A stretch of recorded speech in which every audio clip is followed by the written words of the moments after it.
JKR അക്കാഡമിയിലേക്ക് എല്ലാവർക്കും ഒരിക്കൽ കൂടി സ്വാഗതം. Assistant prison officer, female assistant prison officer തസ്തികയിലേക്കുള്ള ക്ലാസ്സുകളാണ് നടന്നുകൊണ്ടിരിക്കുന്നത്. അപ്പോൾ അതിന്റെ സ്പെഷ്യൽ ടോപ്പിക്സിന്റെ എല്ലാ ടോപ്പിക്കുകളും കവർ ചെയ്യുന്ന ചോദ്യങ്ങളും അതിന്റെ ഉത്തരങ്ങളും വിശദീകരണങ്ങളൊക്കെ നമുക്ക് ക്ലാസ്സിനകത്ത് ഉൾപ്പെടുത്തിയിട്ടുണ്ട്. എല്ലാവരും ക്ലാസ്സുകൾ കൃത്യമായിട്ട് കാണുക. അതോടൊപ്പം തന്നെ എല്ലാവർക്കും ഷെയർ ചെയ്ത് എത്തിച്ചു കൊടുക്കുക. അതുപോലെ തന്നെ റാങ്ക് ഫയൽ ആവശ്യമുള്ള ഉദ്യോഗാർത്ഥികൾ ഉടൻ തന്നെ റാങ്ക് ഫയൽ വാങ്ങുക. അപ്പോൾ സ്പെഷ്യൽ ടോപ്പിക്സിന്റെ മറ്റൊരു പ്രധാനപ്പെട്ട ക്ലാസ് ആണ് ഇന്ന് ഞാൻ നിങ്ങളിലേക്ക് എത്തിക്കാൻ പോകുന്നത്. പ്രീവിയസ് ഇയറിൽ വന്നിട്ടുള്ള ചോദ്യങ്ങളാണ്. അപ്പോൾ നമുക്ക് ക്ലാസ്സിലേക്ക് കിടക്കാം. ആദ്യത്തെ ക്വസ്റ്റ്യൻ നോക്കാം. മനുഷ്യന്റെ മാനസിക പ്രക്രിയകളെയും സ്വഭാവങ്ങളെയും ശാസ്ത്രീയമായി പഠിക്കുന്ന ശാസ്ത്രശാഖ ഏത്? മനുഷ്യന്റെ മാനസിക പ്രക്രിയകളെയും സ്വഭാവങ്ങളെയും ശാസ്ത്രീയമായി പഠിക്കുന്ന ശാസ്ത്രശാഖ ഏത്? ആർക്കൊക്കെ അറിയാം ഈ ചോദ്യത്തിന് ഉത്തരം? ഒന്ന് ആലോചിച്ച് നോക്കി, ഏതാണ് ശരി ഉത്തരമെന്ന്? ഏതാണ്? മനഃശാസ്ത്രമാണ് അല്ലേ. മനഃശാസ്ത്രം എന്നത് മനുഷ്യന്റെ ചിന്തകള്, വികാരങ്ങള്, പെരുമാറ്റങ്ങൾ എന്നിവയെക്കുറിച്ചുള്ള ശാസ്ത്രീയ പഠനമാണ്. വ്യക്തികളുടെ മാനസിക പ്രവർത്തനങ്ങളും അവർ സമൂഹത്തിൽ എങ്ങനെ ഇടപഴകുന്നു എന്നതും മനഃശാസ്ത്രത്തിന്റെ പഠന വിഷയങ്ങളാണ്. അടുത്ത ക്വസ്റ്റ്യൻ. ഒരു വ്യക്തിയുടെ വ്യക്തിത്വത്തെ രൂപപ്പെടുത്തുന്നതിൽ ഏറ്റവും പ്രധാനപ്പെട്ട ഘടകങ്ങളിലൊന്ന് താഴെ പറയുന്നവയിൽ ഏതാണ്? താഴെ പറയുന്ന 4 ഓപ്ഷൻ്റെ അകത്ത് ഒരു വ്യക്തിയുടെ വ്യക്തിത്വത്തെ രൂപപ്പെടുത്തുന്നതിൽ ഏറ്റവും പ്രധാനപ്പെട്ട ഘടകങ്ങളിലൊന്ന് ഇതിൽ ഏതാണ് എന്നാണ് ചോദിച്ചിട്ടുള്ളത്. ഏതാണ് ശരി ഉത്തരം? ഒന്ന് ആലോചിച്ച് നോക്കി, ഏതാണ് ശരി ഉത്തരം എന്ന്? ഏതാണ്? ഓപ്ഷൻ ബി ആണല്ലേ, സാമൂഹിക ചുറ്റുപാട്. സാമൂഹിക ചുറ്റുപാട് അതായത് കുടുംബം, സുഹൃത്തുക്കള്, സ്കൂള്, സമൂഹം എന്നിവ ഒരു വ്യക്തിയുടെ വ്യക്തിത്വത്തെയും കാഴ്ചപ്പാടുകളെയും മൂല്യങ്ങളെയും കാര്യമായി സ്വാധീനിക്കുന്നു. വ്യക്തികൾ സാമൂഹികമായ ഇടപഴകലിലൂടെയാണ് സ്വയം തിരിച്ചറിയുകയും വളരുകയും ചെയ്യുന്നത്. അടുത്ത ക്വസ്റ്റ്യൻ. താഴെ പറയുന്നവയിൽ സാമൂഹിക മനഃശാസ്ത്രത്തിന്റെ പ്രധാന പഠന മേഖല അല്ലാത്തത് ഏതാണ്? ചോദ്യം ശരിക്കും വായിക്കണം. ഇതിൻ്റെ അകത്ത് എന്നാ ചോദിച്ചിരിക്കുന്നത്? ഈ താഴെ പറയുന്ന 4 ഓപ്ഷൻ്റെ അകത്ത് സാമൂഹ്യ മനഃശാസ്ത്രത്തിന്റെ പ്രധാന പഠന മേഖല അല്ലാത്തത് ഏതാണെന്നാണ് ചോദിച്ചിട്ടുള്ളത് അല്ലേ. അപ്പോൾ ഏതാണ് ശരി ഉത്തരം? ഒന്ന് ആലോചിച്ച് നോക്കിയേ, ഏതാണ്? ഓപ്ഷൻ സി ആണല്ലേ, വ്യക്തിഗത ബുദ്ധിശക്തി. സാമൂഹിക മനഃശാസ്ത്രം പ്രധാനമായും വ്യക്തികളും സമൂഹവും തമ്മിലുള്ള ബന്ധങ്ങളെ കുറിച്ചാണ് പഠിക്കുന്നത്. ഗ്രൂപ്പ്, പെരുമാറ്റം, സാമൂഹ്യ സ്വാധീനം, സാമൂഹ്യ ധാരണ എന്നിവയെല്ലാം തന്നെ സാമൂഹിക മനഃശാസ്ത്രത്തിന്റെ പ്രധാന പഠന മേഖലകളാണ്. എന്നാൽ വ്യക്തിഗത ബുദ്ധിശക്തി എന്നത് പ്രധാനമായും വൈജ്ഞാനിക മനഃശാസ്ത്രത്തിന്റെ ഭാഗമാണ്. അപ്പോൾ ഇവിടെ ഏതാണ് ശരി ഉത്തരം? വ്യക്തിഗത ബുദ്ധിശക്തി. അടുത്ത ക്വസ്റ്റ്യൻ.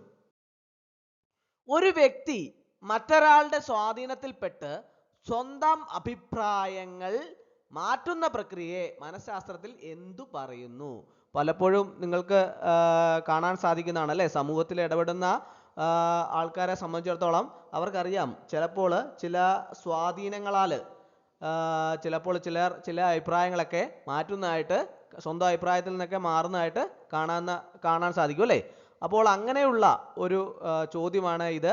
ഒരു വ്യക്തി മറ്റൊരാളുടെ സ്വാധീനത്തിൽപ്പെട്ട് സ്വന്തം അഭിപ്രായങ്ങൾ മാറ്റുന്ന പ്രക്രിയയെ മനഃശാസ്ത്രത്തിൽ എന്താണ് പറയുന്നത് എന്നാണ് ചോദിച്ചിട്ടുള്ളത്. 4 ഓപ്ഷൻസ് ഉണ്ട്. ഏതാണ് ശരി ഉത്തരം? ഏതാണ്?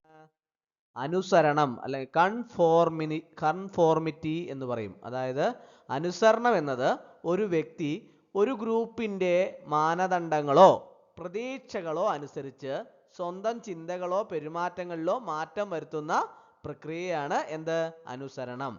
ഇത് സാമൂഹ്യ സമ്മർദ്ദം മൂലമോ ഗ്രൂപ്പിൽ ഉൾപ്പെടാനുള്ള ആഗ്രഹം മൂലമോ ഒക്കെ സംഭവിക്കാം. അടുത്ത ക്വസ്റ്റ്യൻ. താഴെ പറയുന്നവയിൽ വ്യക്തിത്വ വികസനത്തെ സ്വാധീനിക്കുന്ന ജൈവശാസ്ത്രപരമായ ഘടകം ഏതാണ്?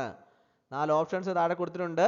അതിൻ്റെ അകത്ത് വ്യക്തിത്വ വികസനത്തെ സ്വാധീനിക്കുന്ന ജൈവശാസ്ത്രപരമായ ഘടകം ഏതാണെന്നാണ് ചോദിച്ചിട്ടുള്ളത്. ഏതാണ് ശരി ഉത്തരം? ഏതാണ്? ഓപ്ഷൻ ബി ആണല്ലേ, പാരമ്പര്യമാണല്ലേ. ഒരു വ്യക്തിയുടെ പാരമ്പര്യം എന്നത് അവരുടെ ജനിതക ഘടനയെ സൂചിപ്പിക്കുന്ന ഒന്നാണ് അല്ലേ. ഇത് അവരുടെ സ്വഭാവ സവിശേഷതകള്, മാനസിക കഴിവുകള്, ചില രോഗങ്ങളോടുള്ള പ്രവണത എന്നിവയെ സ്വാധീനിക്കാൻ സാധ്യതയുണ്ട്. വിദ്യാഭ്യാസം, സംസ്കാരം, സാമൂഹ്യ പദവി എന്നിവയെല്ലാം പരിസ്ഥിതിപരമായ ഘടകങ്ങളാണ്. അടുത്ത ക്വസ്റ്റ്യൻ. സാമൂഹിക പഠന സിദ്ധാന്തം ആവിഷ്കരിച്ച പ്രധാന മനഃശാസ്ത്രജ്ഞൻ ആരാണ്? 4 പേരുടെ പേരുകൾ ഈ താഴെ കൊടുത്തിട്ടുണ്ട് അല്ലേ ഓപ്ഷൻ്റെ അകത്ത്. അതിൻ്റെ അകത്ത് ഈ സാമൂഹിക പഠന സിദ്ധാന്തം ആവിഷ്കരിച്ച പ്രധാന മനഃശാസ്ത്രജ്ഞൻ ആരാണ് എന്ന് നിങ്ങൾക്ക് ആർക്കെങ്കിലും അറിയാവോ? ആരാണ്? സോഷ്യൽ ലേണിംഗ് തിയറി ആരാണ്? ആൽബർട്ട് ബന്ദൂരയാണ് സാമൂഹ്യ പഠന സിദ്ധാന്തം മുന്നോട്ട് വച്ചത്. നിരീക്ഷണം, അനുകരണം, മാതൃകാ പഠനം എന്നിവയിലൂടെയാണ് ആളുകൾ പുതിയ കാര്യങ്ങളൊക്കെ പഠിക്കുന്നതെന്ന് ഈ സിദ്ധാന്തം പറയുന്നു. ഫ്രോയിഡ് മനോവിശ്ലേഷണ സിദ്ധാന്തവും സ്കിന്നർ പ്രവർത്തനാനുകൂല സിദ്ധാന്തവും റോജേഴ്സ് മാനുഷിക സിദ്ധാന്തവുമാണ് മുന്നോട്ട് വച്ചത്. അപ്പോൾ ഇത് ഓർത്തിരിക്കണം. ഫ്രോയിഡ് മനോവിശ്ലേഷണ സിദ്ധാന്തവും സ്കിന്നർ പ്രവർത്തനാനുകൂല സിദ്ധാന്തവും റോജേഴ്സ് മാനുഷിക സിദ്ധാന്തവുമാണ് മുന്നോട്ട് വച്ചത്. അടുത്ത ക്വസ്റ്റ്യൻ. ഒരു വ്യക്തിയുടെ വൈകാരികവും മാനസികവുമായ ആരോഗ്യത്തെ അളക്കുന്നതിനുള്ള ഒരു പ്രധാന മാനദണ്ഡം താഴെ പറയുന്നവയിൽ ഏതാണ്? താഴെ പറയുന്ന 4 ഓപ്ഷൻ്റെ അകത്ത് ഒരു വ്യക്തിയുടെ വൈകാരികവും മാനസികവുമായ ആരോഗ്യത്തെ അളക്കുന്നതിനുള്ള ഒരു പ്രധാന മാനദണ്ഡം ഏതാണെന്നാണ് ചോദിച്ചിട്ടുള്ളത്. ഏതാണ് ശരി ഉത്തരം? ഒന്ന് ആലോചിച്ച് നോക്കിയേ. ഏതാണ്? ആത്മാഭിമാനം അല്ലെ, സെൽഫ് എസ്റ്റീം. ആത്മാഭിമാനം എന്നത് ഒരു വ്യക്തിക്ക് തങ്ങളെക്കുറിച്ച് തന്നെയുള്ള നല്ലതോ ചീത്തയോ ആയ ധാരണയാണ്. ഉയർന്ന ആത്മാഭിമാനം പൊതുവെ നല്ല മാനസികാരോഗ്യത്തെയും ക്ഷേമത്തെയും ഒക്കെ സൂചിപ്പിക്കുന്നു. കാരണം അത് വ്യക്തിയെ കൂടുതൽ ആത്മവിശ്വാസം ഉള്ളവരും വെല്ലുവിളികളെ നേരിടാൻ കഴിവുള്ളവരുമാക്കുന്നു. മറ്റ് ഓപ്ഷനുകൾക്ക് മാനസികാരോഗ്യവുമായി ബന്ധമുണ്ടെങ്കിലും അവ നേരിട്ട ഒരു വ്യക്തിയുടെ വൈകാരിക ആരോഗ്യത്തിന്റെ അളവുകോലല്ല. അപ്പോൾ ആത്മാഭിമാനം എന്ന ഒരു വ്യക്തിക്ക് തങ്ങളെക്കുറിച്ച് തന്നെയുള്ള നല്ലതോ ചീത്തയോ ആയ ഒരു ധാരണയാണ്. അടുത്ത ക്വസ്റ്റ്യൻ. ഒരു വ്യക്തിയുടെ ചിന്തകളെയും വികാരങ്ങളെയും പെരുമാറ്റങ്ങളെയും ഒരു ഗ്രൂപ്പ് എങ്ങനെ സ്വാധീനിക്കും എന്ന് പഠിക്കുന്ന മനഃശാസ്ത്ര ശാഖ ഏതാണ്? ഒരു വ്യക്തിയുടെ ചിന്തകളെയും വികാരങ്ങളെയും പെരുമാറ്റങ്ങളെയും ഒരു ഗ്രൂപ്പ് എങ്ങനെ സ്വാധീനിക്കുന്നു എന്ന് പഠിക്കുന്ന മനഃശാസ്ത്ര ശാഖ ഏതാണ്? 4 ഓപ്ഷൻസ് ഉണ്ട്. ഏതാണ് ശരി ഉത്തരം? ആലോചിച്ച് നോക്കിയേ. ഏതാണ്? സാമൂഹിക മനഃശാസ്ത്രം അല്ലെ, സോഷ്യൽ സൈക്കോളജി. സാമൂഹിക മനഃശാസ്ത്രം പ്രധാനമായും വ്യക്തികളും ഗ്രൂപ്പുകളും തമ്മിലുള്ള ഇടപെടലുകൾ, സാമൂഹിക സ്വാധീനം, മനോഭാവങ്ങൾ, പക്ഷപാതങ്ങൾ, ഗ്രൂപ്പ് ഡൈനാമിക്സ് എന്നിവയെക്കുറിച്ചാണ് പഠിക്കുന്നത്. ഒരു വ്യക്തിയുടെ പെരുമാറ്റത്തെയും ചിന്തകളെയും സമൂഹം എങ്ങനെ രൂപപ്പെടുത്തുന്നു എന്നതിലാണ് ഈ ശാസ്ത്രശാഖ കേന്ദ്രീകരിക്കുന്നത്. അതായത് ഒരു വ്യക്തിയുടെ പെരുമാറ്റത്തെയും ചിന്തകളെയും നമ്മുടെ സമൂഹം എങ്ങനെ രൂപപ്പെടുത്തുന്നു എന്നതിലാണ് ഈ ശാഖ ശ്രദ്ധ കേന്ദ്രീകരിക്കുന്നത്. അടുത്ത ക്വസ്റ്റ്യൻ. സ്ട്രെസ് കൈകാര്യം ചെയ്യാനും പ്രതികൂല സാഹചര്യങ്ങളെ അതിജീവിക്കാനുമുള്ള ഒരു വ്യക്തിയുടെ കഴിവിനെ സൂചിപ്പിക്കുന്ന പദം ഏത്? സ്ട്രെസ് കൈകാര്യം ചെയ്യാനും പ്രതികൂല സാഹചര്യങ്ങളെ അതിജീവിക്കാനുമുള്ള ഒരു വ്യക്തിയുടെ കഴിവിനെ സൂചിപ്പിക്കുന്ന പദം ഏതാണ്? 4 ഓപ്ഷൻസ് ഉണ്ട്. ഏതാണ് ശരി ഉത്തരം? കണ്ടുപിടിച്ചോ? ഏതാണ്? പ്രതിരോധശേഷി അല്ലെ.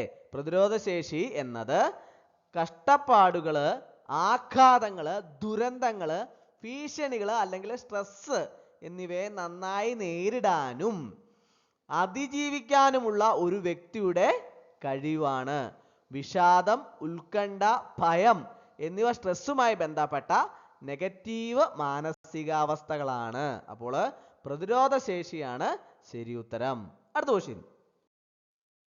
സമൂഹത്തിലെ ലിംഗഭേദപരമായ റോളുകളെയും പ്രതീക്ഷകളെയും കുറിച്ച് പഠിക്കുന്ന മനഃശാസ്ത്ര ശാഖ ഏത്? സമൂഹത്തിലെ ലിംഗഭേദപരമായ റോളുകളെയും പ്രതീക്ഷകളെയും കുറിച്ച് പഠിക്കുന്ന മനഃശാസ്ത്ര ശാഖ ഏത്? ഏതാണ്? 4 ഓപ്ഷൻസ് ഉണ്ട്. ഏതാണ് ശരി ഉത്തരം? ഏതാണ്? ജെൻഡർ മനഃശാസ്ത്രം. നിങ്ങൾ ജെൻഡർ മനഃശാസ്ത്രത്തെ കുറിച്ച് കേട്ടിട്ടുണ്ടോ? എന്താണ് ജെൻഡർ മനഃശാസ്ത്രം? ലിംഗഭേദത്തെയും അത് വ്യക്തികളുടെ പെരുമാറ്റം, ചിന്തകള്, വികാരങ്ങൾ എന്നിവയെ എങ്ങനെ സ്വാധീനിക്കുന്നു എന്നതിനെക്കുറിച്ചും പഠിക്കുന്നു.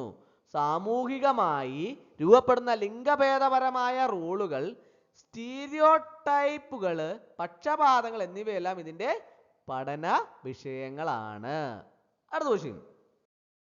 ഒരു വ്യക്തിയുടെ ചിന്തകള്, വികാരങ്ങള്, ഓർമ്മകള്, ശാരീരികാനുഭവങ്ങൾ എന്നിവയെ ഒരുമിപ്പിച്ച് യോജിപ്പുള്ളതും പൂർണ്ണവുമായ ഒരു സ്വത്വം രൂപപ്പെടുത്തുന്ന മനഃശാസ്ത്രപരമായ പ്രക്രിയയെ എന്തു പറയുന്നു? ഒരു വ്യക്തിയുടെ ചിന്തകള്, വികാരങ്ങള്, ഓർമ്മകള്, ശാരീരിക അനുഭവങ്ങൾ എന്നിവയെ ഒരുമിപ്പിച്ച് യോജിപ്പുള്ളതും പൂർണ്ണവുമായ ഒരു സ്വത്വം രൂപപ്പെടുത്തുന്ന മനഃശാസ്ത്രപരമായ പ്രക്രിയയെ എന്തു പറയുന്നു? എന്താണ് പറയുന്നത്? 4 ഓപ്ഷൻസ് ഉണ്ട്. ഏതാണ് ശരി ഉത്തരം? ഓപ്ഷൻ സി ആണല്ലേ, മനസംയോജനം. മനസംയോജനം എന്നത് ഒരു വ്യക്തിയുടെ വിവിധ ആന്തരിക ഘടകങ്ങളെ ബോധമനസ്സിനെയും അവബോധ മനസ്സിനെയും വികാരങ്ങളെയും ചിന്തകളെയും ഓർമ്മകളെയും ശാരീരിക അനുഭവങ്ങളെയും ഒരുമിപ്പിച്ച് പരസ്പരം ബന്ധിപ്പിച്ച് ഒരു ഏകീകൃതവും സന്തുലിതവുമായ വ്യക്തിത്വം രൂപപ്പെടുത്തുന്ന പ്രക്രിയയാണ്. ഇത് മാനസികാരോഗ്യത്തിന് അത്യന്താപേക്ഷിതമാണ്. മനസംയോജനം വളരെ പ്രധാനപ്പെട്ട ഒന്നാണ്. അടുത്ത ക്വസ്റ്റ്യൻ. ചികിത്സാ മനഃശാസ്ത്രത്തില് വ്യത്യസ്ത ചികിത്സാ രീതികളിൽ നിന്നുള്ള ആശയങ്ങളും വിദ്യകളും ഒരുമിച്ച് ഉപയോഗിച്ച് രോഗിയുടെ ആവശ്യങ്ങൾക്കനുസരിച്ച് ഒരു ചികിത്സാ പദ്ധതി രൂപപ്പെടുത്തുന്നതിനെ എന്തു പറയുന്നു? ചികിത്സാ മനഃശാസ്ത്രത്തില് വ്യത്യസ്ത ചികിത്സാ രീതികളിൽ നിന്നുള്ള ആശയങ്ങളും വിദ്യകളും ഒരുമിച്ച് ഉപയോഗിച്ച് രോഗിയുടെ ആവശ്യങ്ങൾക്കനുസരിച്ച് ഒരു ചികിത്സാ പദ്ധതി രൂപപ്പെടുത്തുന്നതിനെ എന്തു പറയുന്നു? 4 ഓപ്ഷൻസ് ഉണ്ട്. ഏതാണ് ശരി ഉത്തരം? ഏതാണ്? ഓപ്ഷൻ ബി ആണല്ലേ, സംയോജിത ചികിത്സ. ഈ സംയോജിത ചികിത്സ എന്നത് സൈക്കോഡൈനാമിക്, കോഗ്നിറ്റീവ് ബിഹേവിയറൽ, ഹ്യൂമനിസ്റ്റിക് തുടങ്ങിയ വിവിധ സൈക്കോതെറാപ്പി സമീപനങ്ങളിൽ നിന്നുള്ള തത്വങ്ങളും വിദ്യകളും സംയോജിപ്പിക്കുന്ന ഒരു ചികിത്സാ രീതിയാണ്. ഇത് രോഗിയുടെ പ്രത്യേക ആവശ്യങ്ങൾക്കനുസരിച്ച് ഏറ്റവും ഫലപ്രദമായ സമീപനം നൽകാൻ സഹായിക്കുന്നു. അടുത്ത ക്വസ്റ്റ്യൻ. കാൾ ജൂങ്ങിന്റെ സിദ്ധാന്തം അനുസരിച്ച് വ്യക്തിയുടെ ബോധവും അബോധവുമായ ഭാഗങ്ങളെ, പ്രത്യേകിച്ച് ഷാഡോ പോലുള്ള അബോധ ഭാഗങ്ങളെ വ്യക്തിത്വത്തിലേക്ക് ഉൾക്കൊള്ളിച്ച ഒരു സമ്പൂർണ്ണ വ്യക്തിത്വം നേടുന്ന പ്രക്രിയയെ എന്തു വിളിക്കുന്നു? കാൾ ജൂങ്ങിന്റെ സിദ്ധാന്തം അനുസരിച്ച് വ്യക്തിയുടെ ബോധവും അബോധവുമായ ഭാഗങ്ങളെ, പ്രത്യേകിച്ച് ഷാഡോ പോലുള്ള അബോധ ഭാഗങ്ങളെ വ്യക്തിത്വത്തിലേക്ക് ഉൾക്കൊള്ളിച്ച ഒരു സമ്പൂർണ്ണ വ്യക്തിത്വം നേടുന്ന പ്രക്രിയയെ എന്തു വിളിക്കുന്നു? എന്താണ് വിളിക്കുന്നത്? 4 ഓപ്ഷൻസ് ഉണ്ട്. ഏതാണ് ശരി ഉത്തരം? വ്യക്തിത്വവൽക്കരണം എന്നാണ് വിളിക്കുന്നത്. കാൾ ജൂങ്ങിന്റെ അനലറ്റിക്കൽ സൈക്കോളജിയിലെ ഒരു പ്രധാന ആശയമാണ് വ്യക്തിത്വവൽക്കരണം.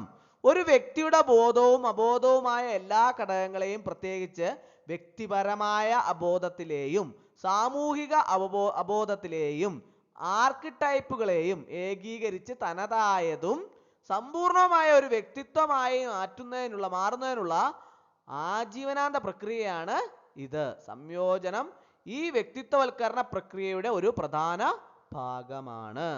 അടുത്ത ക്വസ്റ്റ്യൻ.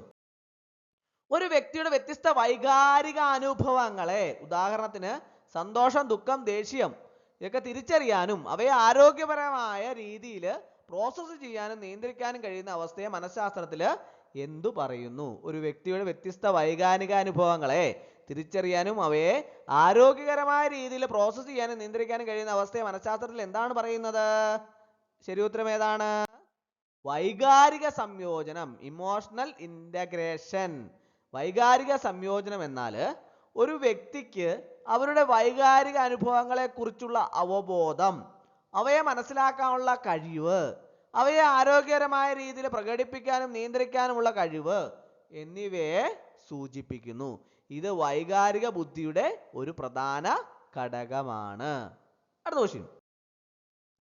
തലച്ചോറിലെ വിവിധ ഭാഗങ്ങൾ തമ്മിലുള്ള പ്രവർത്തനപരമായ ബന്ധങ്ങളെയും അവ എങ്ങനെ ഒരുമിച്ച് പ്രവർത്തിച്ച് ചിന്തകൾ, വികാരങ്ങൾ, പെരുമാറ്റങ്ങൾ എന്നിവയെ സാധ്യമാക്കുന്നു എന്നും പഠിക്കുന്ന മനഃശാസ്ത്ര ശാഖ ഏതാണ്? തലച്ചോറിലെ വിവിധ ഭാഗങ്ങൾ തമ്മിലുള്ള പ്രവർത്തനപരമായ ബന്ധങ്ങളെയും അവ എങ്ങനെ ഒരുമിച്ച് പ്രവർത്തിച്ച് ചിന്തകൾ, വികാരങ്ങൾ, പെരുമാറ്റങ്ങൾ എന്നിവ സാധ്യമാക്കുന്നു എന്നും പഠിക്കുന്ന മനഃശാസ്ത്ര ശാഖ ഏതാണ്? 4 ഓപ്ഷൻസ് ഉണ്ട്. ഏതാണ് ശരി ഉത്തരം? ഏതാണ്? ഓപ്ഷൻ സി ആണല്ലേ, ന്യൂറോ സയൻസ് അല്ലേ. ന്യൂറോ സയൻസ് എന്നത് നാഡീവ്യവസ്ഥയെയും തലച്ചോറിനെയും കുറിച്ചുള്ള പഠനമാണ്. തലച്ചോറിന്റെ വിവിധ ഭാഗങ്ങൾ എങ്ങനെ പരസ്പരം സംയോജിച്ച് സങ്കീർണമായ മാനസിക പ്രക്രിയകളും പെരുമാറ്റങ്ങളും സാധ്യമാക്കുന്നു എന്നതിനെക്കുറിച്ച് ഈ ശാഖ ആഴത്തിൽ പഠിക്കുന്നു. ഇതിനെ ന്യൂറൽ ഇന്റഗ്രേഷൻ എന്നും പറയാറുണ്ട്. അടുത്ത ക്വസ്റ്റ്യൻ. മനുഷ്യാവകാശ കമ്മീഷന്റെ പ്രവർത്തനങ്ങളിൽ പൊതുജനങ്ങളുടെ പങ്ക് എന്താണ്? മനുഷ്യാവകാശ കമ്മീഷന്റെ പ്രവർത്തനങ്ങളിൽ പൊതുജനങ്ങളുടെ പങ്ക് എന്താണ്? മനുഷ്യാവകാശ ലംഘനങ്ങൾ ശ്രദ്ധയിൽപ്പെട്ടാൽ കമ്മീഷന് വിവരം നൽകുകയും പരാതി നൽകുകയും ചെയ്യാം. മനുഷ്യാവകാശ സംരക്ഷണ നിയമം 1993 കീഴിൽ പ്രത്യേക കോടതികൾ സ്ഥാപിച്ചിട്ടുണ്ടോ? മനുഷ്യാവകാശ സംരക്ഷണ നിയമം 1993 കീഴിൽ പ്രത്യേക കോടതികൾ സ്ഥാപിച്ചിട്ടുണ്ടോ? ഉണ്ട്. മനുഷ്യാവകാശ ലംഘനങ്ങൾ കൈകാര്യം ചെയ്യാൻ പ്രത്യേക കോടതികൾ സ്ഥാപിക്കാൻ നിയമത്തിൽ വ്യവസ്ഥയുണ്ട്. അടുത്ത ക്വസ്റ്റ്യൻ. കേരളത്തിലെ ആദ്യത്തെ വനിതാ ജയിൽ എവിടെയാണ് സ്ഥിതി ചെയ്യുന്നത്? കേരളത്തിലെ ആദ്യത്തെ വനിതാ ജയിൽ എവിടെയാണ് സ്ഥിതി ചെയ്യുന്നത്? തവനൂർ വനിതാ ജയിൽ. പ്രത്യേകം ഓർത്തിരിക്കണം, കേരളത്തിലെ ആദ്യത്തെ വനിതാ ജയിൽ എവിടെയാണ് സ്ഥിതി ചെയ്യുന്നത്? തവനൂർ വനിതാ ജയിൽ. അടുത്ത ക്വസ്റ്റ്യൻ. കേരളത്തിലെ ബോർസ്റ്റർ സ്കൂൾ എവിടെയാണ് സ്ഥിതി ചെയ്യുന്നത്? കേരളത്തിലെ ബോർസ്റ്റർ സ്കൂൾ എവിടെയാണ് സ്ഥിതി ചെയ്യുന്നത്? കാക്കനാട് ബോർസ്റ്റർ സ്കൂള്. അടുത്ത ക്വസ്റ്റ്യൻ. കേരളത്തിലെ തുറന്ന ജയിൽ എവിടെയാണ് സ്ഥിതി ചെയ്യുന്നത്? നെട്ടുകാൽത്തേരി തുറന്ന ജയില്. കേരളത്തിലെ തുറന്ന ജയിൽ എവിടെയാണ് സ്ഥിതി ചെയ്യുന്നത്? നെട്ടുകാൽത്തേരി തുറന്ന ജയിൽ. അപ്പോൾ ഇന്നത്തെ ക്ലാസ് എല്ലാവർക്കും ഇഷ്ടമായെന്ന് വിചാരിക്കുന്നു. ഒരിക്കൽ കൂടി എന്ന് പറഞ്ഞു നിർത്തട്ടെ. നന്ദി, നമസ്കാരം.